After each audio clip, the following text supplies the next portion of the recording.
In short-term rentals, control is the real competitive advantage. Control over your bookings, control over your guest experience, control over how your business grows in 2026. Lodgify gives rental operators the tools to build direct booking websites, automate guest communication, and manage every channel from one platform without adding complexity. This is how rentals stop feeling reactive and start feeling more intentional. Skift Daily Briefing listeners get 20% off any yearly or bi-yearly Lodgify plans with code SDB20, available through March 2026. Details are in the show notes.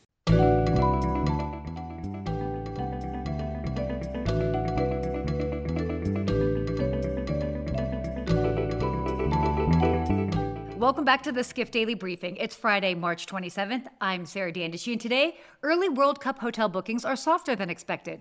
Shocker. Hotels are fighting to win travelers much earlier in the decision journey, much thanks to AI, and Gen Z is forcing travel brands to rethink the idea that young travelers will always choose the trip. Let's go ahead and get into it. First up, World Cup bookings are not pacing the way many hoteliers had hoped. The American Hotel and Lodging Association says that actual reservations for the 2026 World Cup are coming in below initial forecasts at this point in the cycle. Again, this is not a surprise, even as FIFA says ticket demand is strong. Now, hotels are also seeing room block cancellations in multiple host cities, which is forcing a pivot away from big group blocks and back towards individual travelers. Of course, some operators are basically saying, well, we think the real booking window is still 30 to 60 days out, which of course tracks with the broader post-pandemic trend towards late bookings.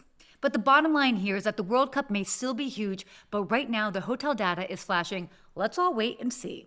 Next up, the bigger structural story underneath all of this. Hotels are losing the discovery window, and they know it. Hotel executives are increasingly saying that they're not just competing at the moment of booking anymore. Discovery is shifting to social platforms, which we've seen for years now, recommendations, and of course, most importantly, AI tools, meaning travelers often decide what kind of trip they want before a hotel brand even enters the picture. So instead of searching for the best hotel, people are searching best diving spots, best food cities, best hiking, and then they work backwards, which just makes sense. So brands are leaning into experiences and pre-arrival upsell windows, and even loyalty is getting retooled for more immediate value. So think small rewards that you can use now and not just points that you hoard forever, because we all know points lose value. And the consistent message is AI isn't just replacing hospitality, it's becoming infrastructure to recognize guests earlier, remove friction, and personalize at scale.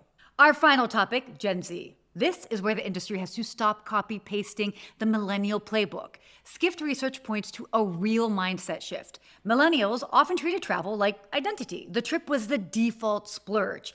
Gen Z is different. They still want to travel and they still dream and plan, but travel competes with other priorities like savings, debt, and yes, sometimes even sneakers over flights. So when prices rise, Gen Z is more likely to reduce travel overall, not just downgrade. Meanwhile, millennials are evolving into travel as a family investment mode, and brands that make family travel easier can win both parents and future travelers. So the bottom line here, inspiration alone won't win Gen Z. Value, control, and clear it's worth it will.